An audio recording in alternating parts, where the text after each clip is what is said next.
Where are we? Point. Beautiful film, shot in Canada. Gorgeous colors. I love the colors in this film. Well, first of all, it acknowledges there actually was slavery in Canada, which most people think didn't happen, and it did happen in those early days. The two actors, was the second man, I perceived him as white.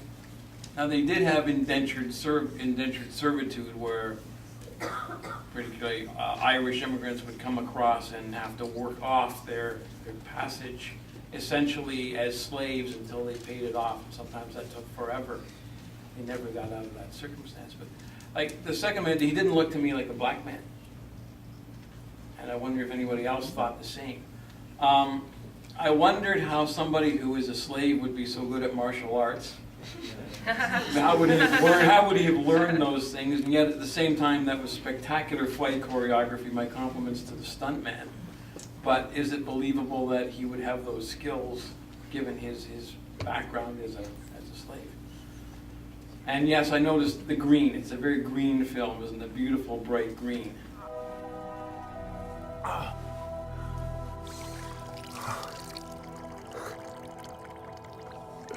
So really with the men of mixed race, with the men of both African as well as European ancestry, it was a war of the soul. It was a warring of his soul because on one level, you know, he felt an allegiance to what the Bible, the deepest truth of what the Bible represented, and he felt as if that baptism, he was looking for that Holy Jesus Spirit within the man who enslaved him.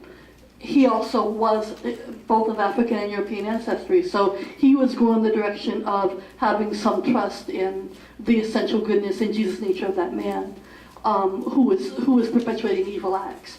Whereas what the man of quote unquote pure African descent had chosen to do was to go back to the spirit. Well, I felt like the spirit of the woman, the spirit of the divine feminine, the spirit of Africa. So whereas he found his Jesus Christ in the blessing and the consecration of African woman and the beauty of nature. So that's my take. Did he die of his wound and she was what he saw in the afterlife? Because she's all, suddenly she's very clean and well dressed and perfect.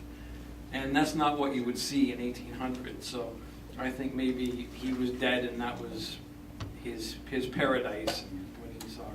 To me, the story seemed a little like you weren't getting a full picture of the story, and I felt almost like it was a teaser for, I don't know, a longer thing that people are trying to make and give a little flavor of it.